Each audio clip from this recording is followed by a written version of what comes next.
going to enter a new era in which there will be prosperity for the people together with liberty for the people.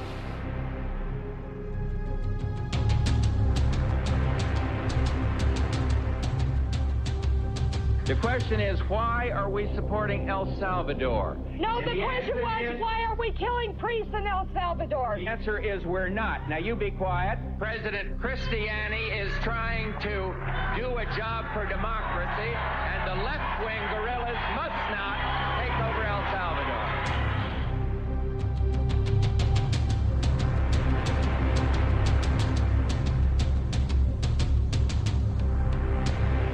America will not impose our own style of government on the unwilling. Our goal instead is to help others find their own voice, attain their own freedom, and make their own way.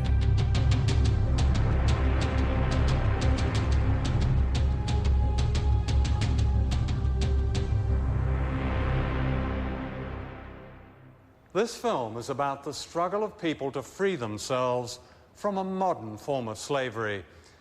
Richard Nixon, President of the United States, once said of Latin America, "People don't give a shit about the place." He was wrong. The grand design of the United States as a modern empire was drawn on the hopes of an entire continent known contemptuously as the backyard. The extraordinary witnesses in this film describe a world not as American presidents like to see it, as useful or expendable. They describe the power of courage and humanity among people with next to nothing. They reclaim noble words like democracy, freedom, liberation, justice, and in doing so, they are defending the most basic human rights of all of us in a war being waged against all of us.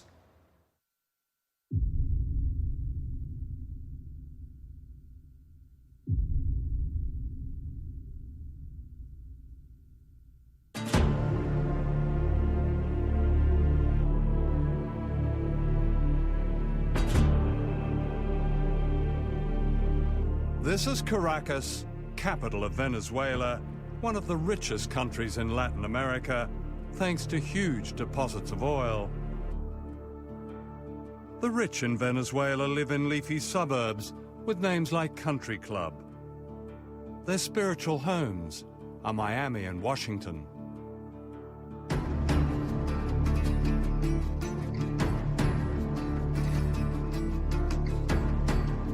The majority live in what are known as barrios, on hillsides in breeze block houses that defy gravity. In the past, these people have been invisible, excluded from their own society. Today, they display the confidence of those who know an extraordinary change has come to their lives.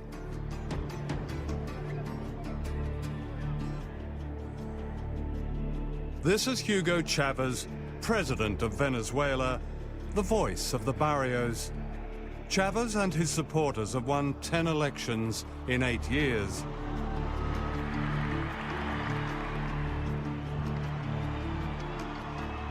He's the symbol of an awakening of people power, driven by great popular movements that are unique to Latin America. Se acabó el caciquismo de aquellos caudillos adeptos, esa falsa democracia de las élites en Venezuela se acabó. It's no surprise that Chavez, with the help of an aggressive media coverage, has become a hate figure in the United States. Because what he represents is another way, and a threat to American domination.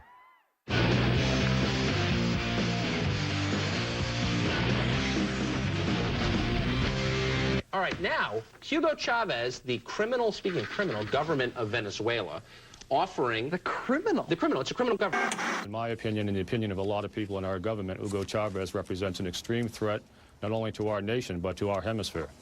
He should have been killed a long time ago. By whom? And anyone who believes by anyone. Hay café por ahí. Absolutely. Do you want a cup of coffee? Yes, yes. Era una de mis lecciones de inglés de secundaria. Do you want a cup of coffee? Do you want a glass of milk? Do you want a glass of water? English lesson 1. Yo nací en un hogar muy pobre, de campesinos, ¿no? Y me tocó vivir la pobreza. Yo fui un niño pobre, de pie descalzo. Mi padre maestro de escuelas rurales, mi madre también. Una abuela hermosa, india, que me llenó de amor.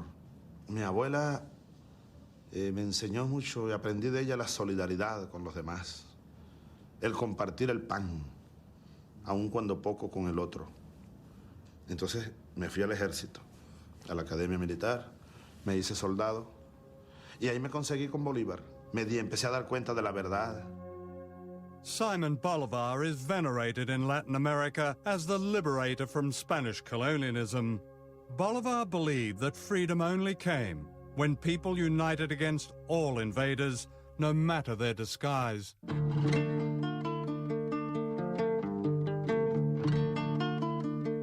Today, the people of Latin America are again rising up against an empire built on an extreme form of capitalism known as the Washington Consensus.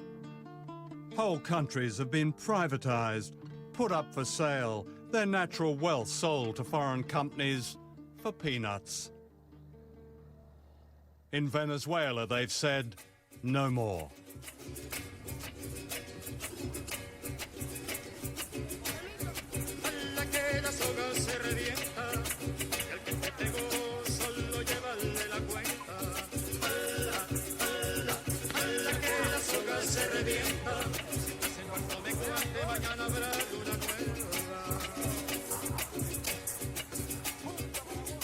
This is La Vega, a barrio of 1 million people. Mariela Machado has lived here most of her life.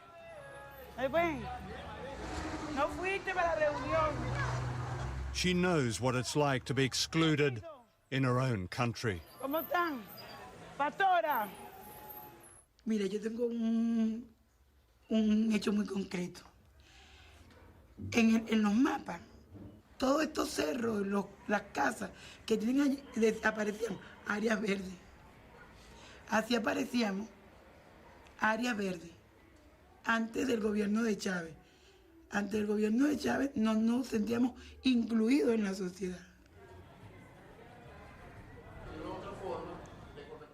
This is called a mission. It's a kind of parallel government designed to bypass the old bureaucracy and deliver real benefits to ordinary people. This is raw democracy, a triumph of the grassroots. Today they're discussing the dream of owning their own homes for the first time. Nosotros no queremos título por tener título. Uno de los objetivos de ser propiedad de la tierra, más que el título, es tener la propiedad para urbanizar, para tener los mismos derechos que por muchos años hemos sido negados. Eso es lo más importante. Si nosotros, de que el que reciba el título, no, ya yo estoy listo y me voy, y no venga a la asamblea parroquial, porque después del título hay otras cosas mejores, es la urbanización de nuestros barrios.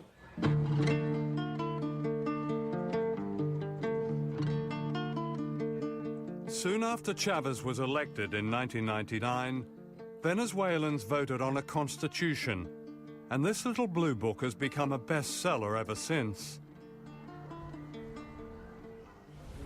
This is one of a chain of supermarkets set up in the barrios, funded by the proceeds of oil. Here, prices are kept low, and on the back of every rice and soap powder packet are printed people's rights under the Constitution. Does it really mean something to you to see it there?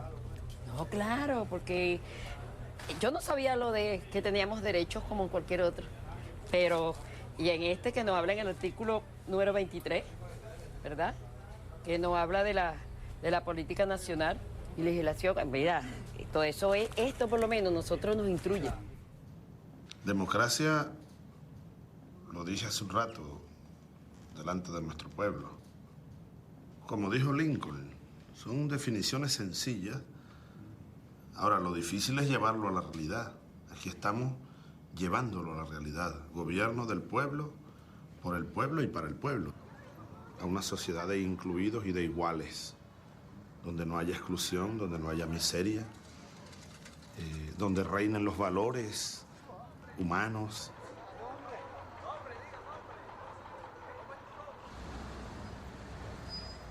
For some of his supporters, Chavez has not gone far enough. Familiar obstacles remain from the past, a stifling bureaucracy and widespread corruption.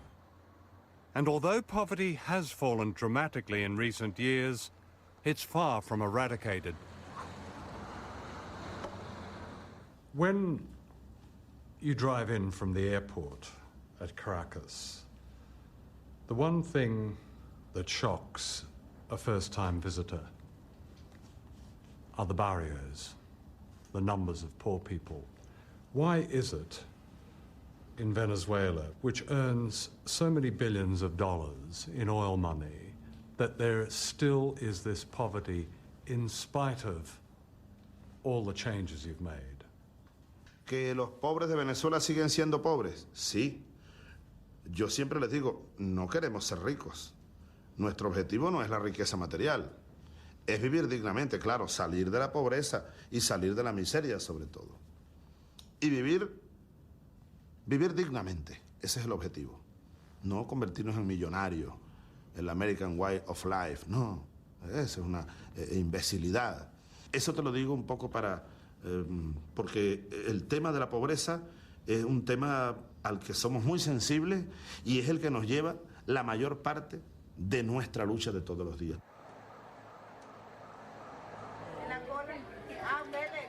The daily struggle is made easier here.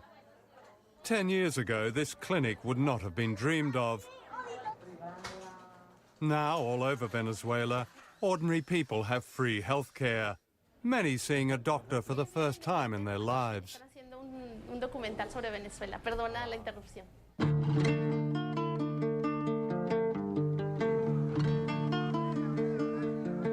For the first time, children of the poorest have a full day at school and at least one hot meal a day. They're learning history and music and dance, often for the first time, and all of this is free. Under the Constitution, the poorest housewives are now paid as workers.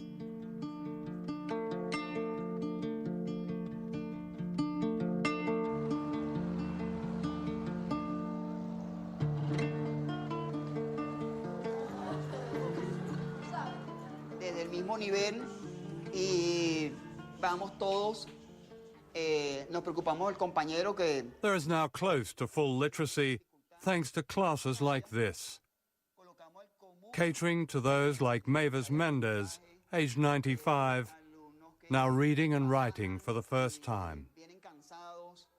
Significa mucho para nosotros. Yo lo único que lamento es que no esté más joven para seguir aprendiendo mucho más. Porque nunca habíamos tenido un gobierno que se preocupara por la gente pobre, pues. O que nos enseñaran a leer, a escribir, nada de eso. Pienso que nunca es tarde para superarse uno.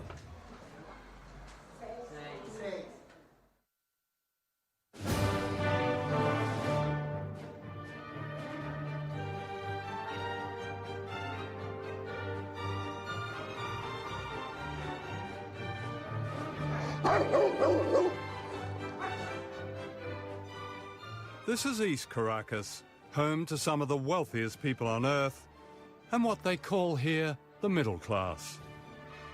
I dropped in on John Vink, who agreed to show me around his grand house. Wow, this is such a striking house. Thank you. My goodness. Thank you. Yes. You've been here long, have you? Yes, I did. This is the family home? My family home. We grew up here. John Vink has traveled the world, collecting objets d'art. Have you collected all the silverware, chandelier? Is that? Yes, that one I brought from Spain. Yeah. This is a collection of Delft blue. That's why I have them over there so they don't break. This is from Peru. It's silver. But you're thinking of leaving? Yes. Yes. Why is that? Well, the situation of the country. It's getting day by day worse, and well, in what way? Can you? In the political way. Yeah. We thought that this gentleman that's now in power, that he would change the whole situation, because it was a mess. Yeah. But now it's a whole mess. John Vink's view is echoed by Venezuela's powerful media. Mostly privately owned, it combines banality with hardline anti-Chavez politics. Al regreso, veremos otros peligros en las nuevas decisiones oficiales. Que Venezuela se enrumba hacia un régimen muy similar al que impera en la isla de Cuba. Etcétera. Pero a nivel del gobierno, que es el socialismo del siglo XXI, sencillamente el control total por parte del Estado de la sociedad, pues. I mean, a number of journalists now say, well, there is censorship. They have been censored. How can that be? They speak out every morning. They have their shows every day. They speak out, constantly against the government every day. I mean, how can they say this? I don't know if you have seen the programs that they have. Well, anybody that comes to Venezuela and spends 2 days looking at these channels knows that there's no censorship in Venezuela. You just have to sit down and see those opinion programs between 6 o'clock and 8 o'clock in the morning. Cuba está evolucionando de fascista a nazi. ¿Qué es un nazi con diferencia a un fascista? Fundamentalmente que el nazi asesina. I mean, I don't think in any part of the world you hear the things that they say about President Chavez, about his cabinet, his ministers, the governors, the policies, whatever. I mean, it's even obscene in some ways. It seems to me that everything, including the weather, is being blamed on Mr. Chavez. Nobody blames Mr. Chavez for the weather because it's the only thing left which still works, okay? All the other thing fell apart entirely. We're talking here 1914, Bolshevik revolution, Russia. This is what's taking place here. And if you go now to... Wait a minute. Look, we're sitting here in your wonderful apartment overlooking Caracas. In Venezuela, you say, es su casa. This is your home. And if you're comparing this with the Bolshevik Revolution, there are no revolutionaries banging on your door, and none of your companies have been invaded. Your good life hasn't really changed. It hasn't changed, has it? Yeah, but as I said before, it is now on a wait-and-see position. If I had come today on a 2-year contract, as I did in 1976, I would fulfill my contract, pack my luggage, and go, because I don't see any more future. His critics accuse Chavez of building another Cuba, of being another Castro. And although he recently announced temporary presidential powers that bypass Parliament, he maintains that his aim is solely to speed up reform. The irony is that, unlike Cuba, capitalism has never had it better here. At the Caracas Motor Show, Ferraris and other luxury cars are sold. Smart restaurants and private golf courses and weekends in Miami are booming. What this class has lost is political power over a huge oil economy. I think Venezuela, because it is an oil economy, its middle and upper classes are very much biased towards the U.S. and the American way of life. In a way, they think they are cosmopolitan. They don't feel that they are from this country or that country. They belong to the world. They belong to this kind of privileged people of the world. Miami? Miami, New York, Paris. We adore Miami. Miami is our second home. We discovered Miami because Miami formerly was, it was a village. And we were so rich, we went to Miami and we bought houses, apartments, bungalows, boats, cars, everything we bought in Miami. We were the owners of Miami. And so we are very US-minded. In the old Venezuela, the United States played the part of a mafia godfather. The deal was simple. For supplying endless cheap oil, the Venezuelan rich kept a large slice of the profits. The election of Hugo Chavez ended the deal. Obviously, Venezuela is important because they're the third largest supplier of petroleum. I would say that Mr. Chavez, and the State Department may say this, probably doesn't have the interests of the United States at heart. We have been concerned with some of the actions of Venezuelan President Chavez and his understanding of what a democratic system is all about. Te digo que tratamos aquí de evitar el choque con el imperio, pero era inevitable. Yo fui a Casablanca, le di la mano a Clinton, hasta por teléfono. How are you, Mr. Clinton? How are you, Mr. Chávez? Es decir, nosotros aquí tratamos lo imposible. Hacer una revolución sin chocar con el imperio, imposible.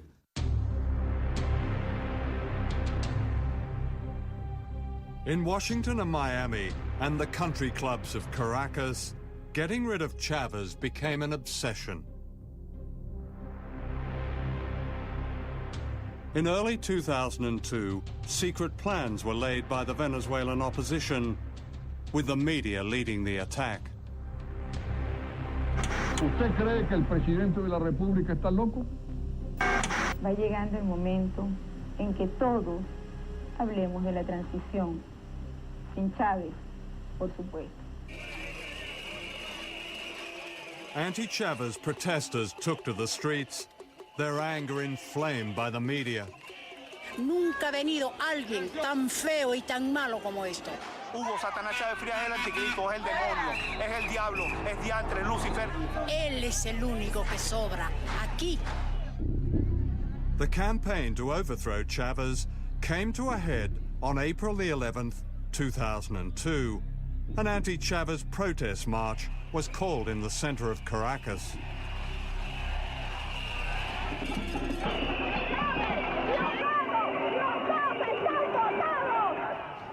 What they didn't know was that there were two marches that day. The other one was led by Chavez supporters outside the presidential palace, known as Miraflores. The two rallies were supposed to be kept apart, but then an extraordinary series of events unfolded. Without warning, the opposition marchers were redirected to the presidential palace by one of the organizers. Y él les dice, bueno, vamos hacia el palacio, vamos a desviar la marcha hacia el palacio de Miraflores.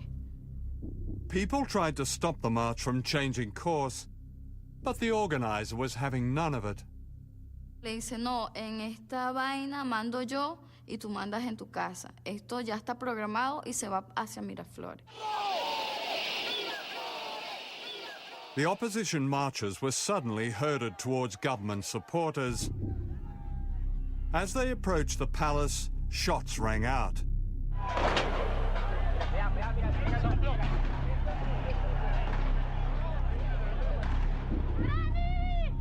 They were being fired upon by snipers who shot them one by one, many with a bullet to the head.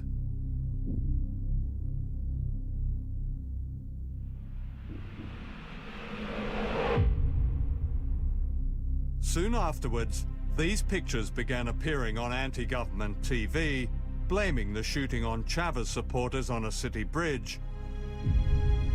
Disparaban y apuntando y descargando las armas automáticas. Bueno, eso queda para la historia, pero gracias a Dios que hay estas evidencias. Y apuntando a la gente que pacíficamente estaba ahí abajo. Esto es una salvajada sin nombre. Eso es lo que llaman revolución. However, as this camera angle reveals, there were no opposition marchers on the street below the bridge.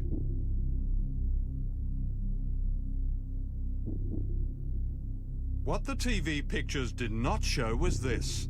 The people on the bridge are clearly trying to protect themselves, crouching down to avoid the bullets of unknown snipers above them and anti-Chavez police units below them. The people on the bridge were actually defending themselves. Entonces era como una zona de combate, de control, y que ellos actuaron bien planificado, estaba súper planificado todo eso. Within hours, these military chiefs appeared on television. They too blamed Chavez and his supporters for the killings. Venezolanos, el presidente de la República ha traicionado la confianza de su pueblo. Está masacrando a personas inocentes con francotiradores. Para este momento van 6 muertos y decenas de heridos en Caracas. Esto no lo podemos permitir. No podemos aceptar un tirano en la República de Venezuela. It was all a setup. The CNN correspondent in Caracas, Otto Neustald, later revealed that the generals had recorded their statement before the shooting. El día 10 en la noche me llaman por teléfono y me dicen la marcha se va hacia el Palacio de Miraflores, va a haber unos muertos y aparecen 20 militares de alto rango pronunciándose en contra del gobierno de Chávez y pidiendo la renuncia al presidente. En esa prueba ya se habla de muertos cuando todavía no había un solo muerto en la calle y todo sigue como estaba programado. Soon the presidential palace was surrounded by renegade army officers. Inside, Hugo Chavez was delivered an ultimatum: resign or be bombed. One of his cabinet ministers broke the news. Políticamente, que quede en evidencia que esto fue un golpe de Estado. No es que él renunció, pero el presidente no renunció. Okay. No renunció y entonces va preso, porque es un golpe de Estado. Okay. ¿Qué? Que lo sepa el mundo. Que lo sepa el mundo.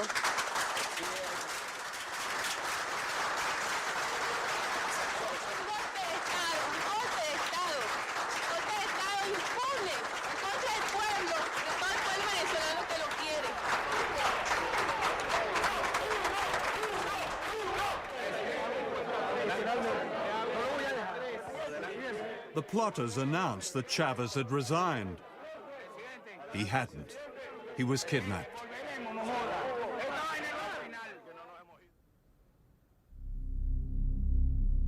The following morning, an unelected dictator was sworn in. He was a leading businessman called Pedro Carmona.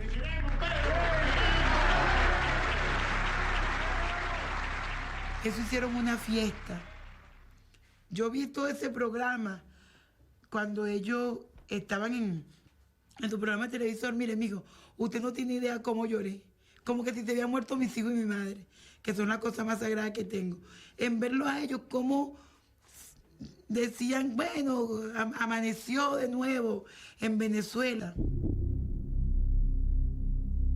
In one amazing proclamation, democracy was demolished, piece by piece. Se suspende de sus cargos a los diputados principales y suplentes a la Asamblea Nacional. Se destituyen de sus cargos ilegítimamente ocupados al presidente y demás magistrados del Tribunal Supremo de Justicia. Así como al fiscal general de la República, al Contralor General de la República, al defensor del pueblo y a los miembros del Consejo Nacional Electoral.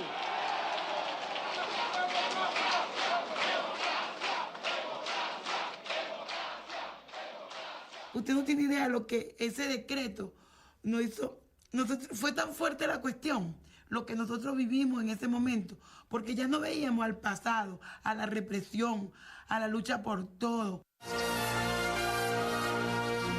In the United States, the broadcast media carried the same pictures and the same story used to justify the coup. The Bush administration made it clear it is happy with a change in leadership in the country responsible for 15% of America's oil imports. Anthony Mason has our report. In the end, this is what triggered the overthrow of Hugo Chavez. Armed gangs loyal to the Venezuelan president firing on thousands of anti-government protesters. After 16 people were killed and hundreds wounded, last night soldiers surrounded the presidential palace.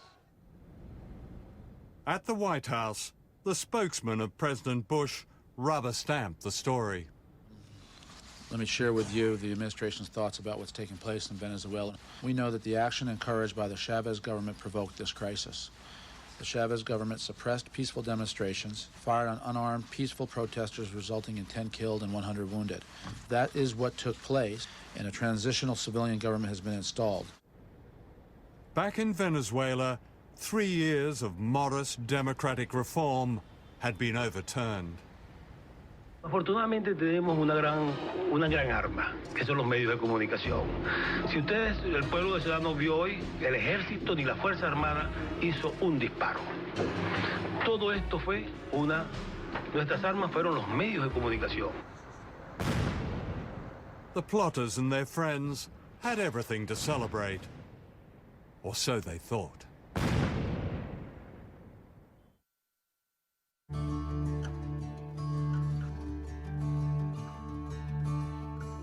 The next morning, distraught people began phoning one of the independent radio stations still broadcasting.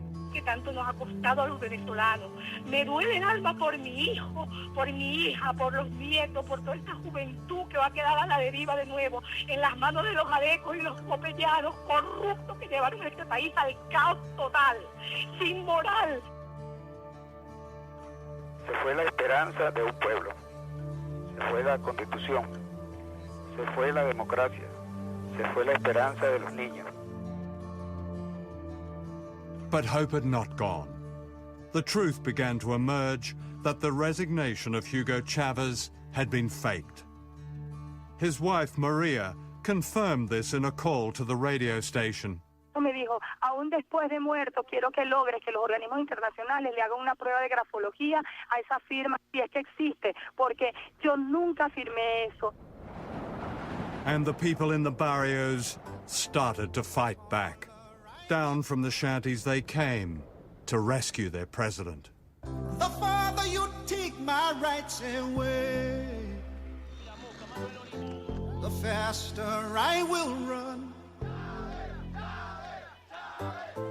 You can deny me, you can decide to turn your face away.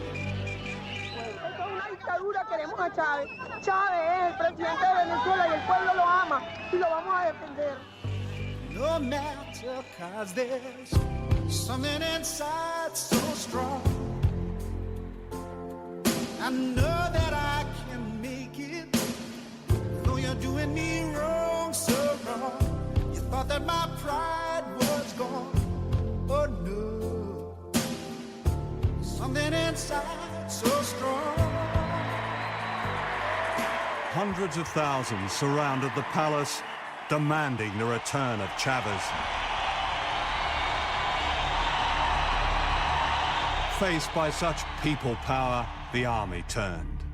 Es que, desde el punto de vista militar, toda la Fuerza Armada, el 98% de la Fuerza Armada en todo el país, ha reafirmado, ha reiterado su lealtad a la Constitución vigente en Venezuela, a la Constitución de la República Bolivariana de Venezuela.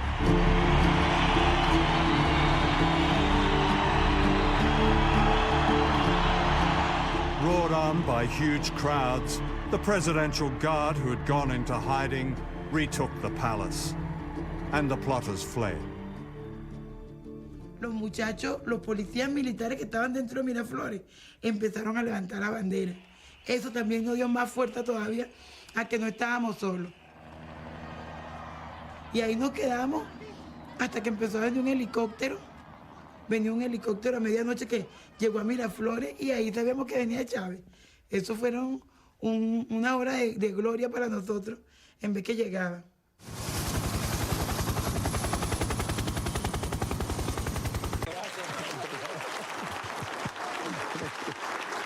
Just 48 hours after being kidnapped, Chavez was back in power. Creo que la prueba suprema fue el golpe de Estado de abril 2002. Fui hecho prisionero, me llevaron, pensé que iba a morir. Ahora el pueblo venezolano, los pobres, sin armas, se fueron por cientos de miles a las calles, por millones, a pedir por mi vida y a pedir que vuelva Chávez. Entonces a mí no me queda más nada, después de eso sobre todo, que dedicarle todo lo que me quede de vida a ese pueblo, sobre todo a los más necesitados, sobre todo a los más pobres. As ordinary Venezuelans celebrated the defense of their democracy, some of the leading plotters fled to Miami, and within days it was clear that Washington had cast its shadow over the failed coup. The Bush administration had gone along with the lies of the plotters. We know that the action encouraged by the Chavez government provoked this crisis. As these CIA documents show, it was fully warned and knew all about their conspiracy.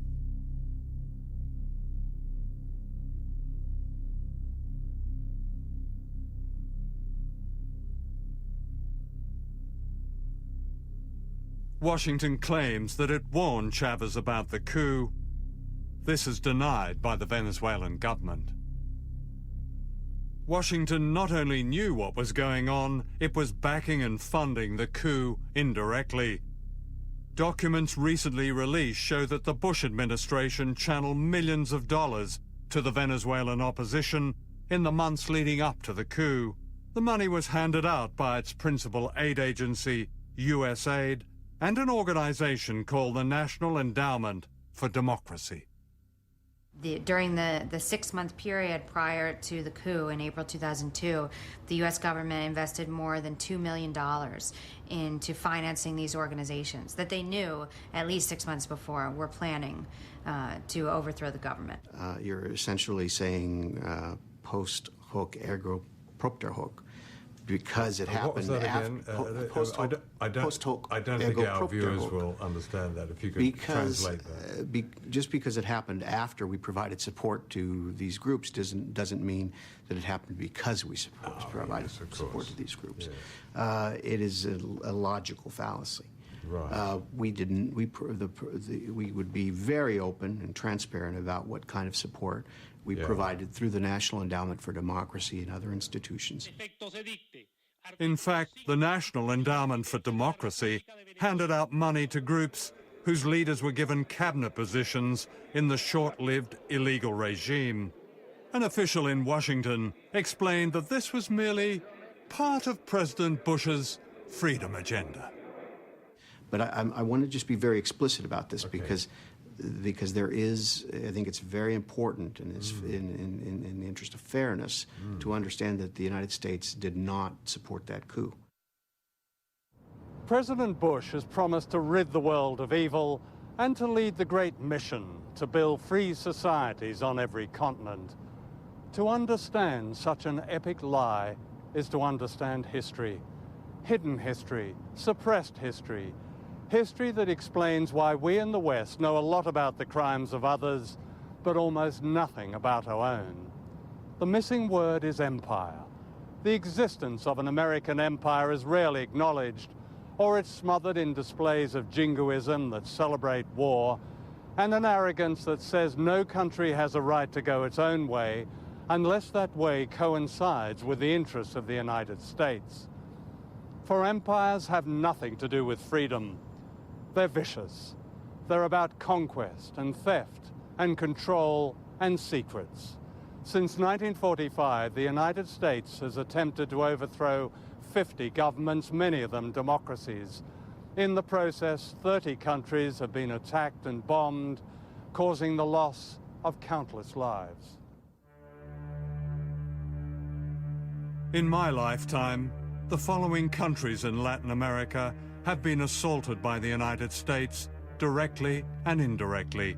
Their governments replaced by dictators and other pro-Washington leaders.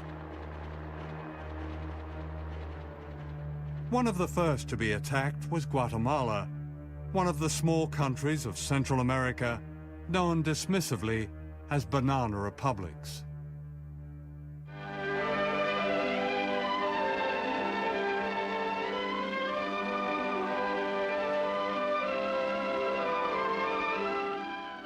This is Guatemala City as seen from the air. People who live in the city dress very much like the people in our own southern states.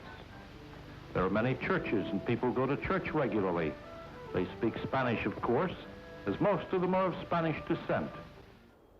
In fact, most of the people of Guatemala are not of Spanish descent. They're indigenous Mayan people and very poor. In the 1950s, 2% of the population of Guatemala controlled the natural wealth in collusion with giant US corporations like the United Fruit Company, which dominated banana growing. On the board of United Fruit was John Foster Dulles, who happened to be US Secretary of State. His brother Alan happened to run the CIA. Both were Christian fundamentalists who regarded any opposition as the work of communism and the devil.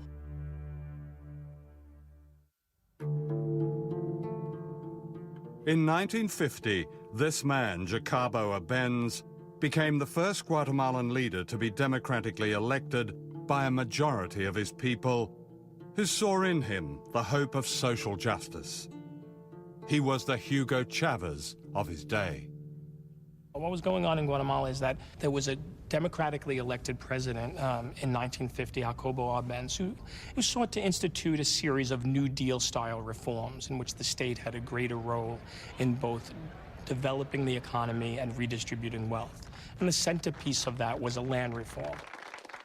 Arbenz was far from radical. His land reform policies were modest. But Washington was having none of it. Howard Hunt was then working for Alan Dulles' CIA. So they said a decision has been made at the highest levels of our government to rid Guatemala of the Arbenz regime, and we would like you to participate in it. You will be the chief of propaganda and political action. In Guatemala, what the CIA did was mobilize every facet of American power. It didn't just isolate Guatemala militarily and diplomatically, but it used the techniques of social psychology in a nearly year-long campaign which created a sense of crisis in Guatemala. What we wanted to do was have a terror campaign to terrify Arbenz particularly, terrify his troops, much as the German Stuka bombers terrified the population of Holland, Belgium, and Poland at the onset of World War II. And that's what they did, so that the United States could control the economy of Guatemala, destroying the dreams of its people. We sowed confusion through the countryside. And of course, by this time, we had aircraft flying over and dropping leaflets and doing a little harmless bombing. A little harmless bombing and a CIA terror campaign cost thousands of lives.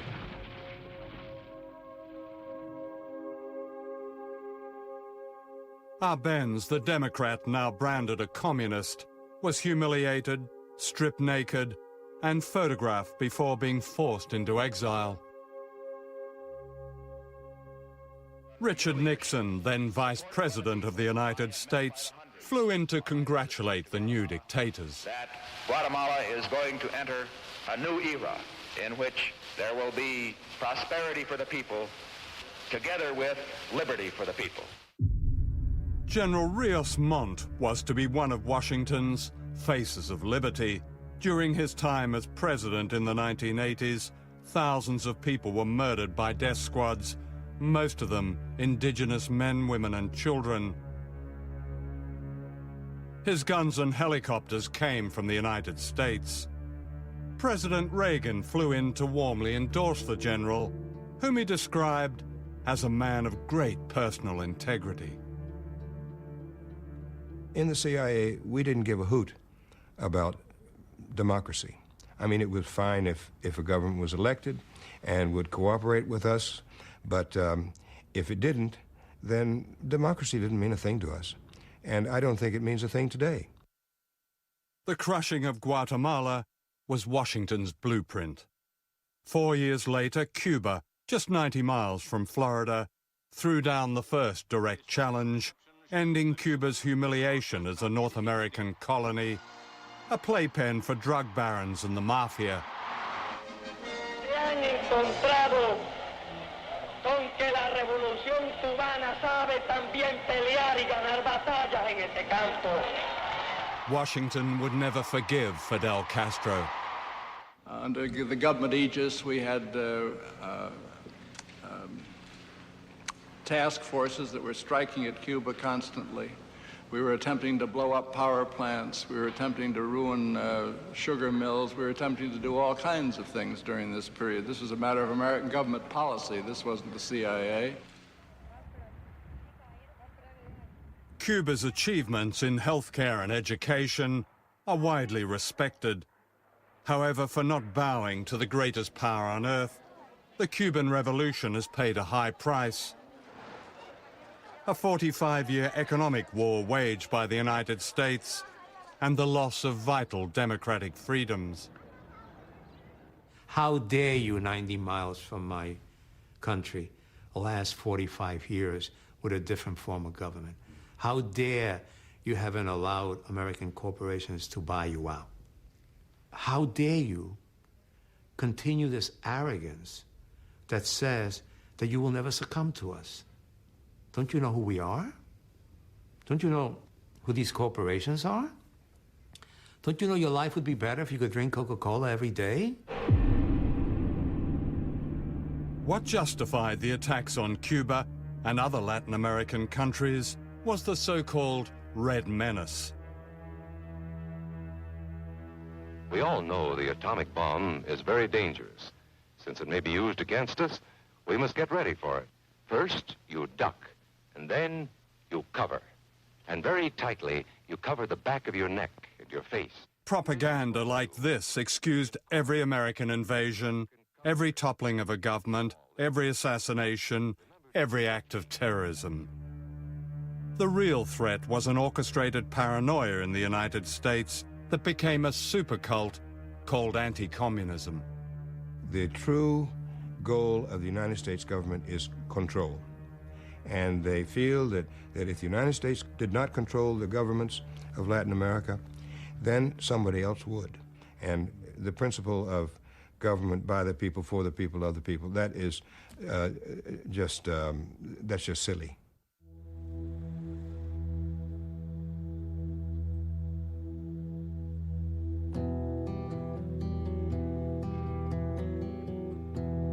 This is Santiago, the capital of Chile.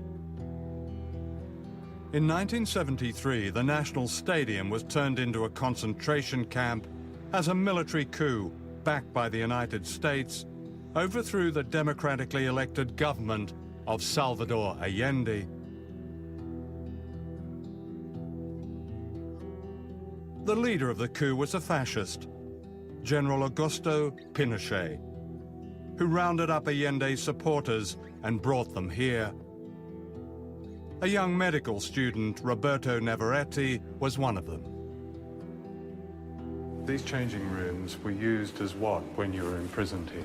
They were used as places where people were kept inside here, 50 or more. You can see that there was actually no room to move around here. Even all these places were full of people sleeping here, and there were no blankets or anything. Even some people actually slept here. There was very little room. When they started to torture you all, yeah, what did they do to you then? The techniques they used were beating you, especially in sort of places where it could become very painful, with a rubber truncheon, and especially the genitals and the soles of the feet, and the arms and various places.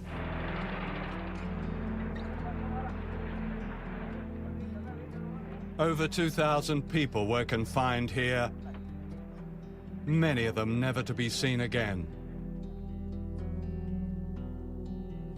Victor Jara was Chile's greatest balladeer.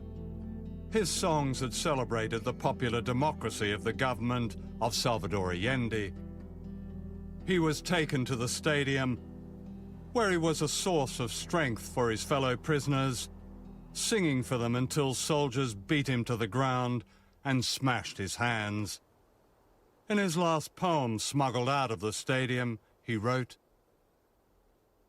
"What horror the face of fascism creates.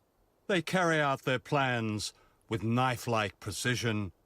For them, blood equals medals. How hard it is to sing when I must sing of horror, in which silence and screams are the end of my song." After 2 days, they killed him. How old were you? I was 18. 18? Yeah. Oh. Does the fear that you experienced then, is that something that imprints itself on the rest of your life? Yes, but we felt it was part of what we were trying to build in this country. What they were trying to build was a just, equitable democracy that took control of Chile's economy from the United States and its proxies. For the invisible people of Latin America, Chile under Allende became an inspiration. In Washington, President Nixon secretly plotted to destroy the Chilean economy. "We're going to make the economy scream," said Nixon. In Santiago, General Pinochet, America's man, sent in his British-made bombers against the presidential palace. It was September the 11th, 1973, a date that held an infamy and irony 28 years later. My wife and our children were at the house, and they had a marvelous view of these planes winging over and then dipping down and sending their bombs into the moneda. From inside the palace, Allende refused to leave, true to his promise not to surrender the government for which the ordinary people of Chile had voted. He broadcast this last message, then he shot himself. Trabajadores de mi patria, tengo fe en Chile y su destino.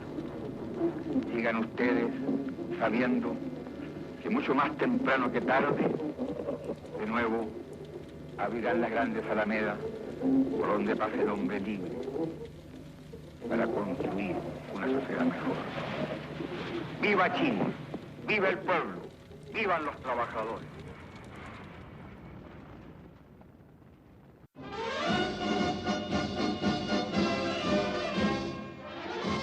With General Pinochet in power, Washington again denied it had destroyed another democracy. We had no contact with any of the people that carried out the military coup, and therefore the coup that overthrew Allende was done without contact with the United States. A very different story is told by these secret documents. In October 1970, the CIA cabled its man in Chile. It is firm and continuing policy that Allende be overthrown by a coup. When that happened 3 years later, a US official cabled back to Washington. Chile's coup d'etat was close to perfect. Fascism is a word that's often misused, but you've experienced it, the real thing. Yeah, I think so. I think When did you realize that you were ensnarled by fascism? When did it manifest itself? I think it was evident from the very beginning, the ferocity, the sheer brute force that they use, the disregard for any kind of human dignity. I mean, their aim was really to make you into a thing, I think in order to protect themselves, because if they made you into a thing, then they didn't have to have human feelings towards you. They dehumanized you from the very beginning. Once again, a Latin American elite was delighted to be rescued by fascism. A country has to be well set, has to be well run, well worked, and see that everyone does the work. Because if they don't, then that country goes to the dogs. And this is the one man that's been able to hold them. I don't believe there's any torturing done in this country. Because you understand one thing. Why torture somebody when you can shoot them?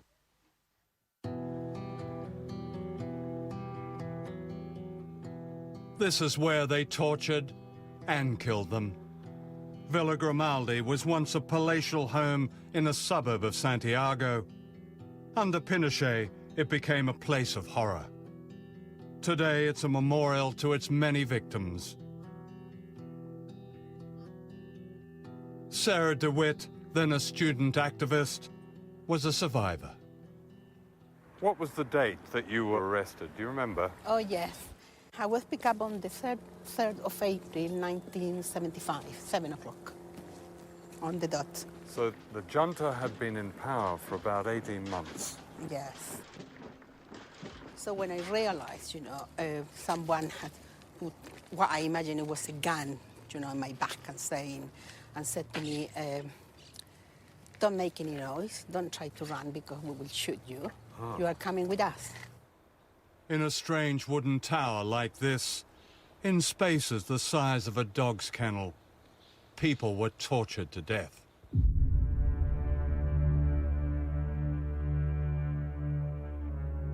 They took me to this room. They were punching me, hitting me, grabbing my nipples, telling me that I was a whore. So they asked me to take off my clothes, and they tied me up. And then they started giving me electricity. Now, the electricity was all the time inside my vagina, in my breast, and then it was going round, round my body, my legs, my arms. And, well, they did that, They would stop asking me questions, and then touching me everywhere, and shouting, abusing. And then they would go, they continue with electricity. Dwayne Claridge was head of the CIA's Latin American division in the early 1980s. Chile, the only reason it exists is because of Pinochet. At a huge human price. What human price? Give me a break. The thousands who were disappeared and murdered? Thousands? You count them. What thousands? Well, and I've don't seen... talk to me about truth commissions. I've seen their names in the cemetery in Santiago. Yeah, you're saying they're fakes? Thousands. They aren't thousands. Well... There aren't thousands, sir.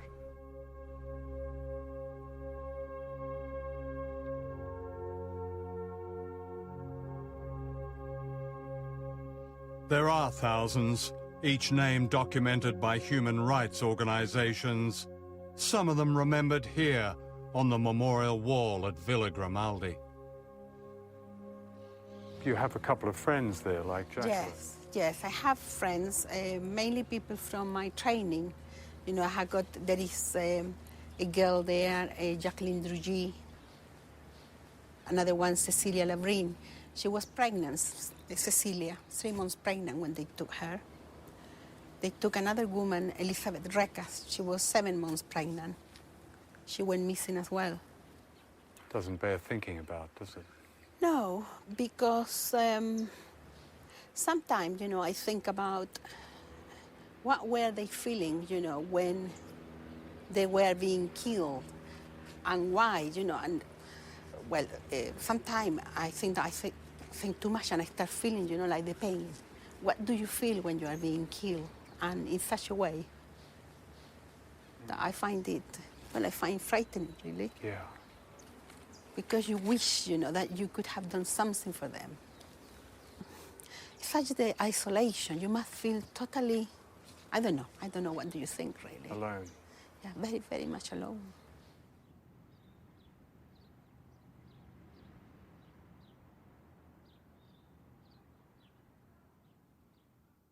It was a period in which almost everybody in the present situation regards as a dark time, in which the CIA played a major role. That's right. They played a major role in overthrowing, what's his name? What's his name was Salvador Allende. Yeah, fine. Okay. He was democratically elected. Right, okay. Is that okay to overthrow a democratically elected government? Is it okay? It depends on what your national security interests are. Are you denying that Pinochet caused huge suffering in that country? I am huge, I don't buy. That he committed crimes, I agree. But it's Okay? worth it. Huh? Is that what you're saying? Yeah, Those crimes are yeah, worth it? Yeah, sometimes, unfortunately, things have to be changed in a rather ugly way. Levántate y mira la montaña,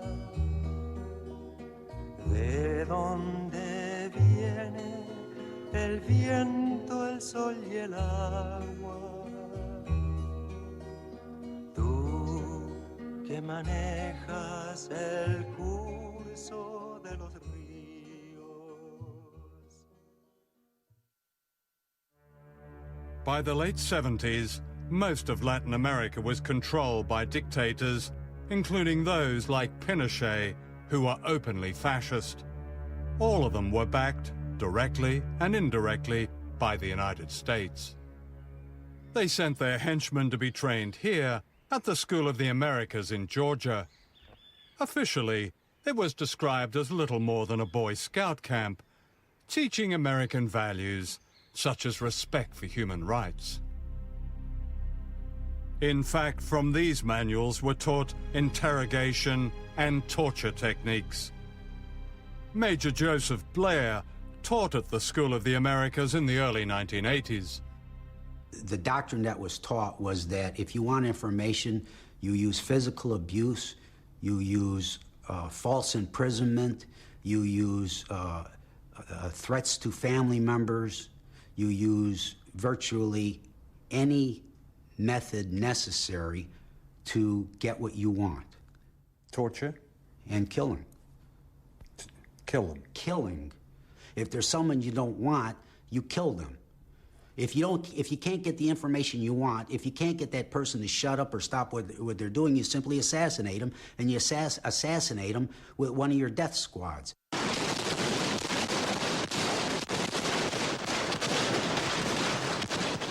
This is a death squad in action in El Salvador.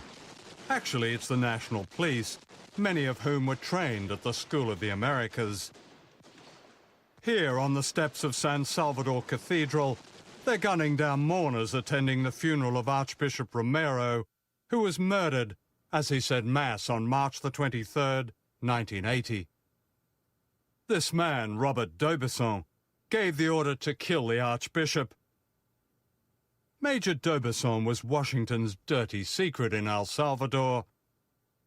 He was trained at the School of the Americas. According to the Truth Commission and a whole swathe of human... well, come on, John. This is where we're going. You're wasting my time. That's all bullshit.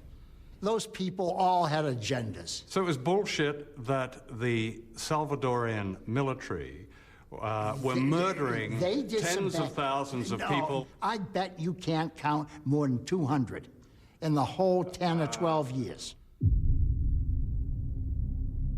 We can count 200 in this one village alone. They were mostly women and children, systematically murdered in just one day and night in December 1981 in the village of El Mazote. The killers belonged to a special battalion of the El Salvador Army, trained by the United States. There were few survivors. Vio que las mujeres se abrazaban llorando y gritando que no las mataran. Yo por estar peleando por mis hijos, no los quería dar, no los quería dejar yo, decía que me moriría con ellos. Pero me los quitaron de mis brazos.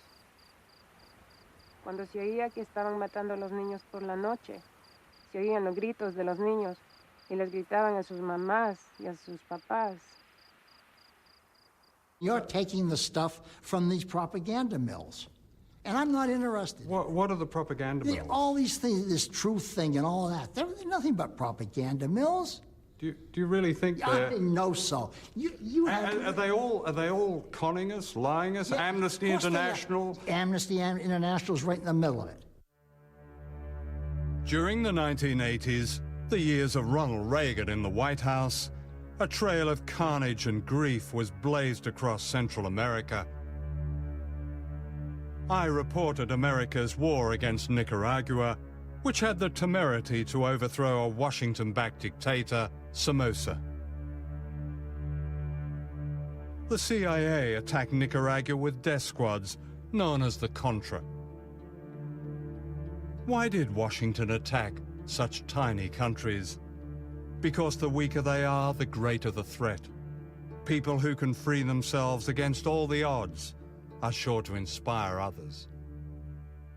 What right have you, when I mean you, the CIA, the United States government, or any foreign power, what right do you have to do what you do in other countries? What National right? security interests.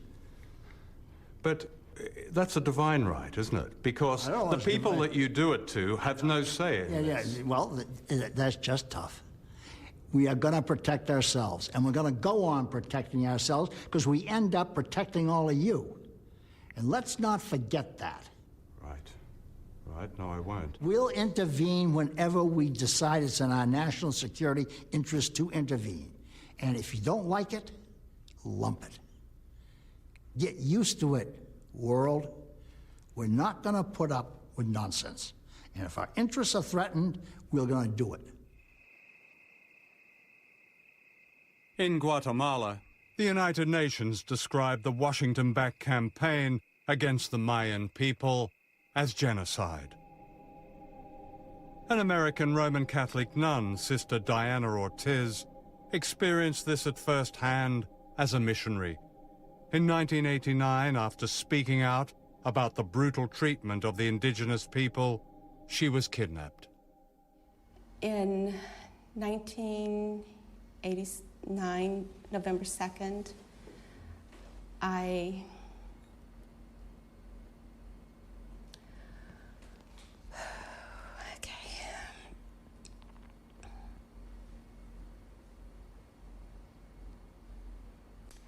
was abducted and I was put in a police car,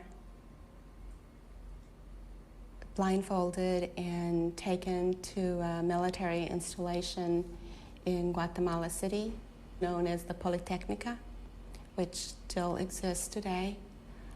I was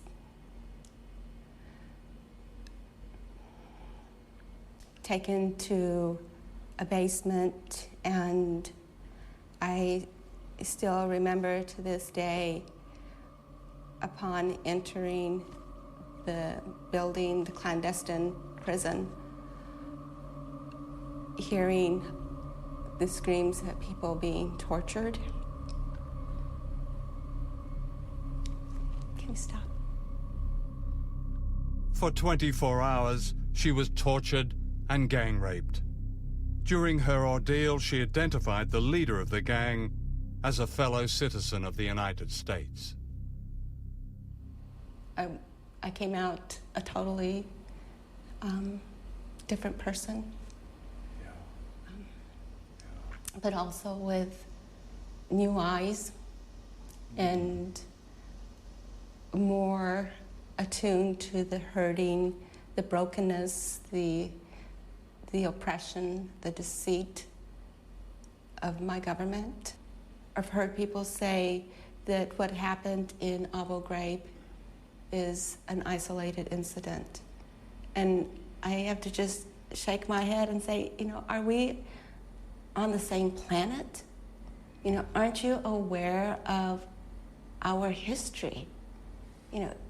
Isn't history taught in the classroom about the role of the U.S. government in human rights violations? By the late 1980s, Washington's policy changed. Dictators like Pinochet were seen as an unnecessary embarrassment. A new and innovative way of controlling nations was launched.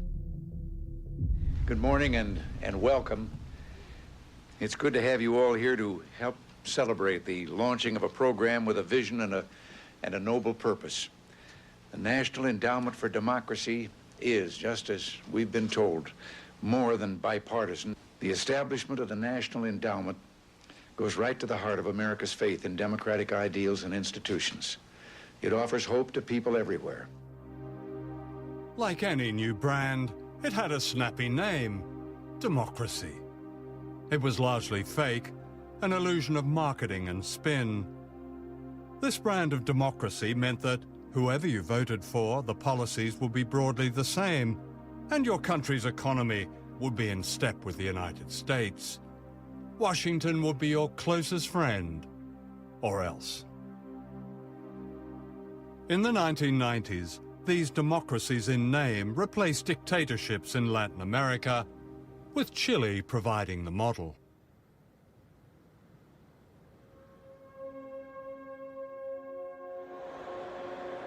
This is the commercial center of Santiago, Chile. On the surface today, everything seems normal, modern, prosperous. To the Bush administration, Chile is the very model of economic success. A laboratory experiment, according to the magazine Business Week. Much of life has been privatized. There are now billionaires, and the rich are getting richer. Pinochet fixed the country. Who says? The United States says. No. The World Bank says, the Inter-American Bank says, everybody says it. He brought about an economic miracle in Chile. And I'm saying he had the brains for it, but he had the brains to hire all these people, Chileans, who had studied at the University of Chicago, who knew something about real economics. Real economics were advocated by Milton Friedman, an extreme right-wing economist at the University of Chicago. Friedman was invited to perform his laboratory experiment on the economic life of Chile. The families of the tortured and disappeared were silent witnesses. Without irony, he called his experiment shock treatment. Please be seated. Well, thank you all very much. It's an honor for me to be here to pay tribute to a hero of freedom, Milton Friedman. He has used a brilliant mind to advance a moral vision. We have seen Milton Friedman's ideas at work in Chile, where a group of economists called the Chicago Boys brought inflation under control and laid the groundwork for economic success.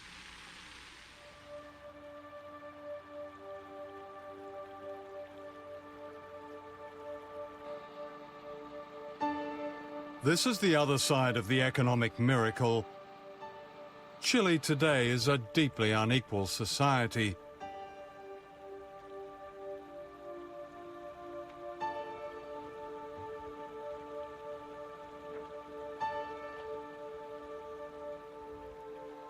This shanty town is just minutes from Santiago's smart hotels. Hay tantos cesantes, hay miles de cesantes, los jóvenes, y el que trabaja no alcanza para nada. ¿Y con qué paga la luz? ¿Con qué paga el agua? Hay que comprar el gas, todas las cosas que hay que comprar. Diariamente la mamá dice, ¿qué hago para la comida de los niños? ¿De dónde saco dinero?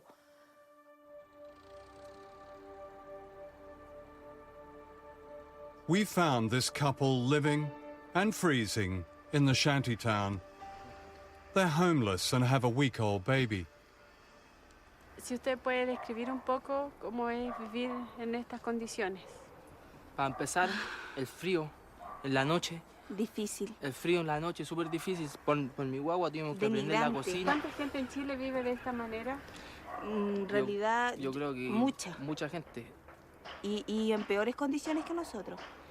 Pero hay gente que no simplemente no recibe ayuda porque no nomás, porque no hay ayuda para... ¿A dónde se van a ir entonces? A la calle. Vamos a dormir en la calle otra vez. Pues, ya hemos dormido en la calle.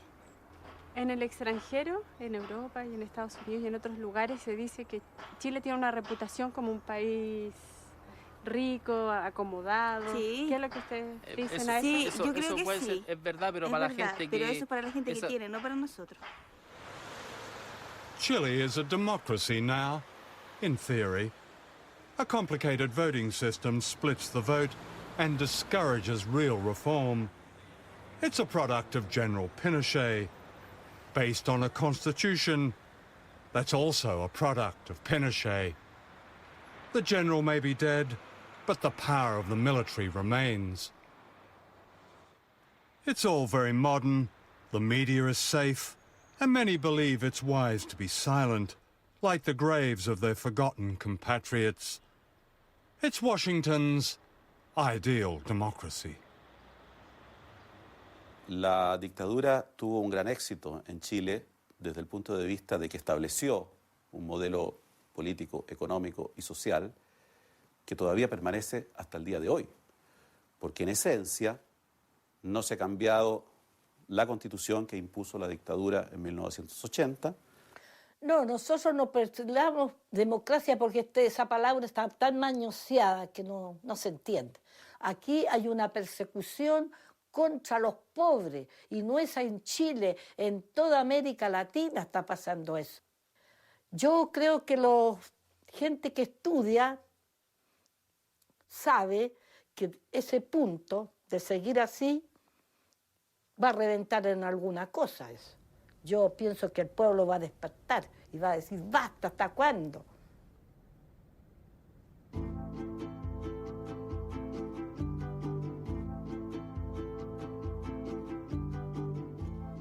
This is Bolivia, another laboratory experiment. The majority of the population of this spectacular, brutalized country high in the Andes have also been invisible until recently.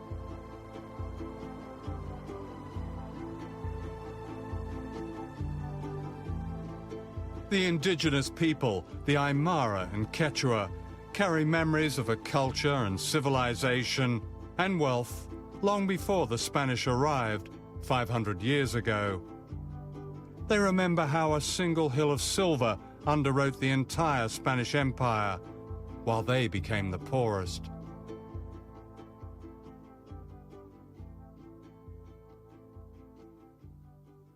This is the National Congress of Bolivia. Until recently, the faces here were almost all white, the descendants of a tiny Spanish elite which plundered the nation's riches and reduced the indigenous majority to serfdom. It was a pattern of control repeated all over Latin America. The pattern has been broken in Bolivia with the rise of social justice movements of a kind never seen before, and whose democratic home is not Westminster or Washington or any other so-called model, but in the streets, the mines, the barrios, the fields. Governments that defy this popular power, this true democracy, do so at their own peril.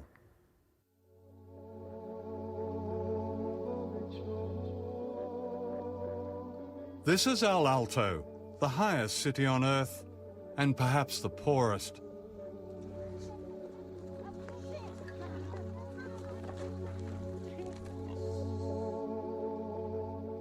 The occupants of this cemetery on the roof of the world are mainly children. Protected, they say, by the sacred mountain Illimani, El Alto overlooks Bolivia's capital, La Paz.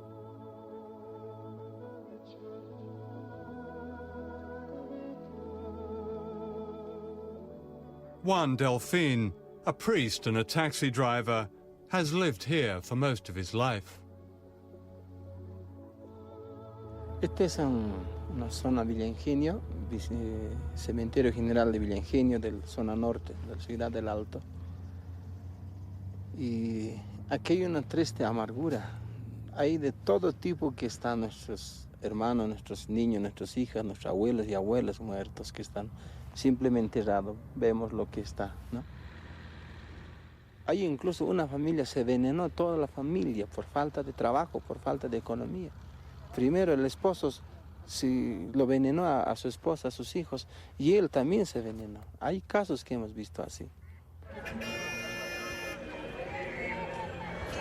When I first came to Bolivia in the 1960s, El Alto barely existed. The million people living here are peasants run off their land, and miners made redundant by policies similar to those imposed in Chile. Infrastructure that didn't make a quick buck was privatized. The message was clear: sell it, strip it, or scrap it. The indigenous people were scrapped. ¿Por qué? Nos preguntamos.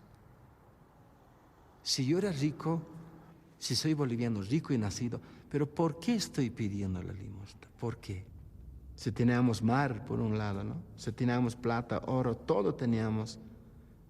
Entonces, ¿por qué seguimos sufriendo?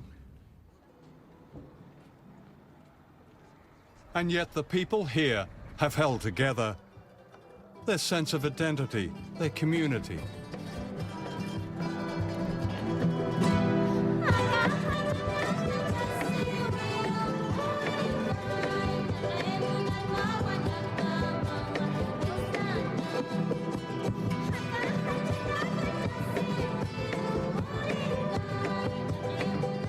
In the year 2000, the people of Bolivia's second city, Cochabamba, fought an epic struggle to win back their most basic resource, water, from a foreign consortium dominated by the American corporation Bechtel. And they won.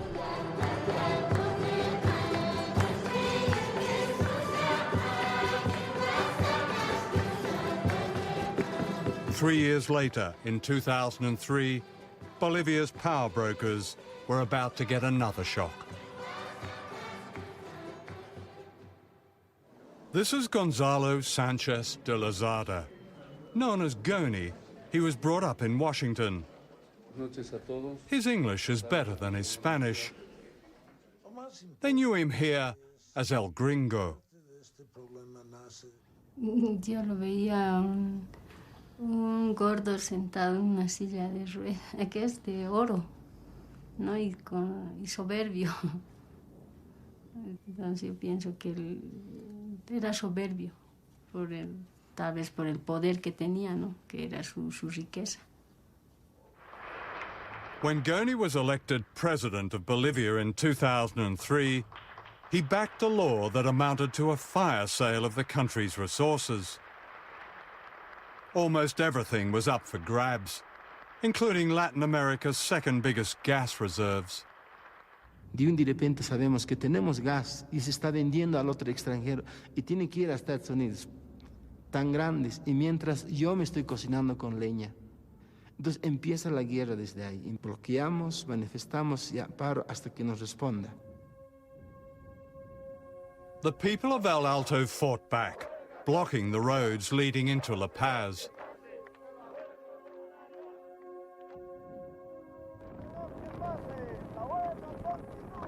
Se bloquee, que no se deje, que no vuele una mosca, decían, ¿no? La gente ya salía a bloquear y no dejamos pasar las movilidades, ¿no? Pero eso se ha ido ya, ¿cómo se dice? Intensificando. Goni's response was the traditional Latin American way. He sent in the army to crush dissent.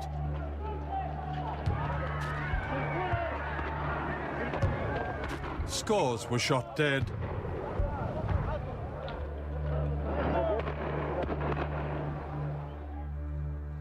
Many were brought to Juan Delfin's church. Las mesas han hecho así, y estaba aquí las mesas, y estaba aquí los cadáveres estaban aquí, entonces, y aquí es lo que incluso a los muertos hasta con clavos le sacaron las balas las sacaron, le tiraron a otro lado, y era triste el ver aquí todo esto miseria.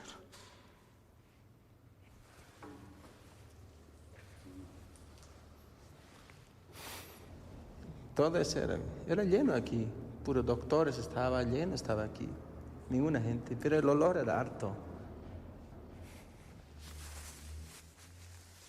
Y como quedaron huérfanos los aguas, lloraban ahí, gritaban ahí, papá, papá, papá.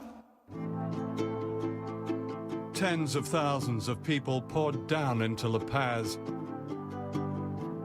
like the people of Venezuela's barrios demanding the return of their president. They demanded their country back. If the rich and powerful of Latin America had a nightmare, this was it. De pronto se sabía que el gobierno iba a renunciar. Peor con eso. Hemos agarrado como si fuera algo, un ánimo para que él se vaya. La meta era eso, para sacarlo a él. Eso era la meta. Goni fled to the United States and is today living in a smart suburb of Washington. In October 2004, the Bolivian Congress ordered his arrest on charges of bloody massacre. George Bush has said, governments that harbour terrorists are as guilty as they are. Pero toda esta oscuridad estamos así. El oscuro que nos ve. Toda la oscuridad. This extraordinary mural was painted by Juan Delfin. It's a cry of freedom from an entire continent. Todo mataron, pero nosotros defendemos este pueblo aymara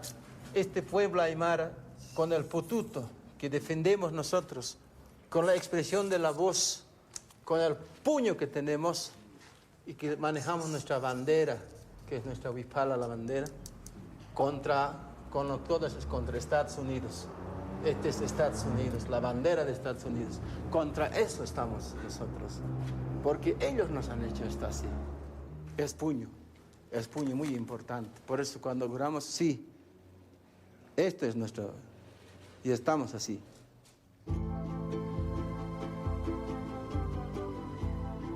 In 2005, the people of Bolivia took an historic step. For the first time ever, an indigenous person was voted president in a landslide. Like Chavez in Venezuela, Evo Morales offered a new democracy and a new beginning. Quisiéramos que todos empecemos a trabajar.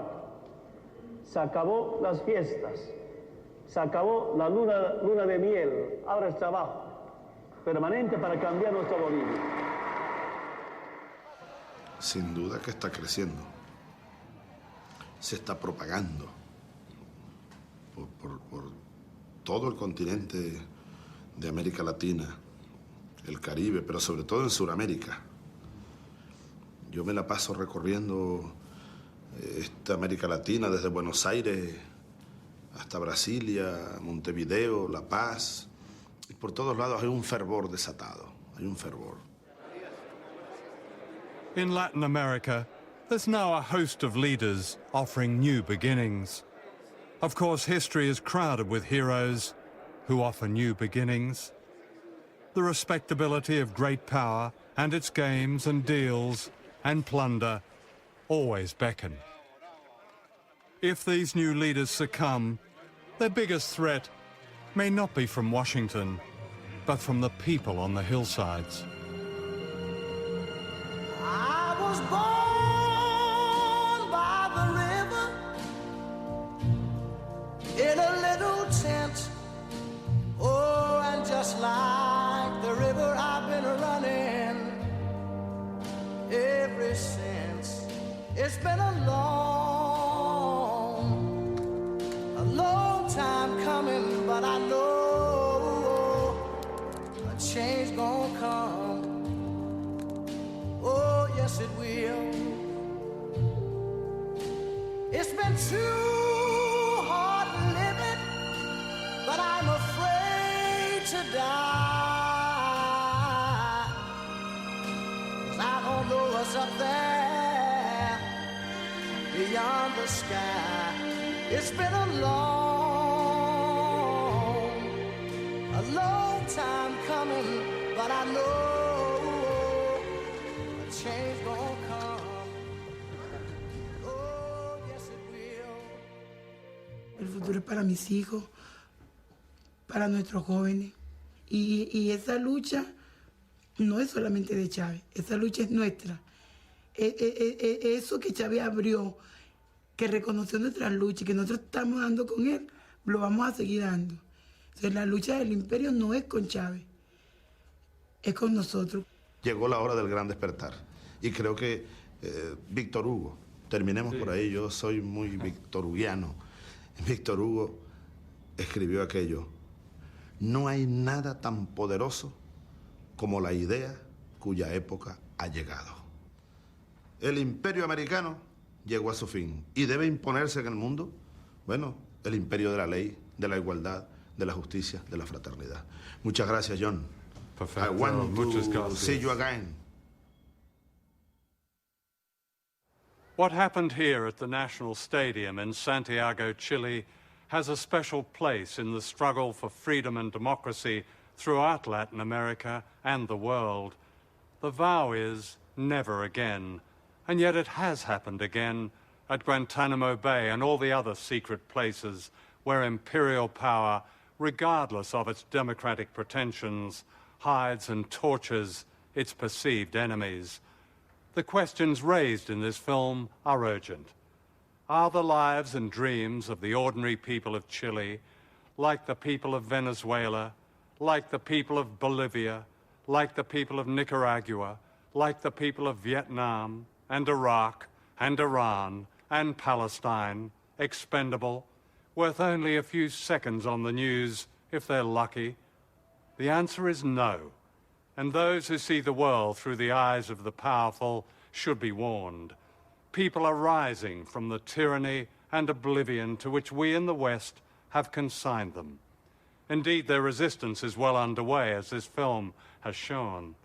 I would say it never stopped and is unbeatable.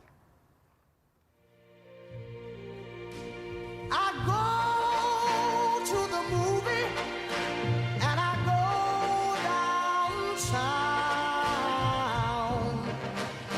Somebody keep telling me don't hang around. It's been a long time coming, but I know a change gonna come. Oh, yes it will. Then I go to my brother and I say, brother, help me please.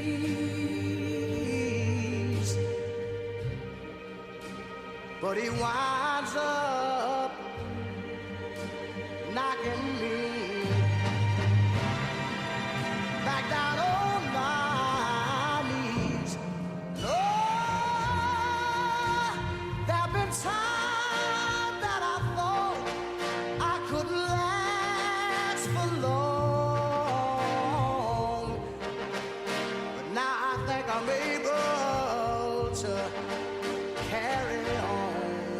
It's been a long time coming, but I know change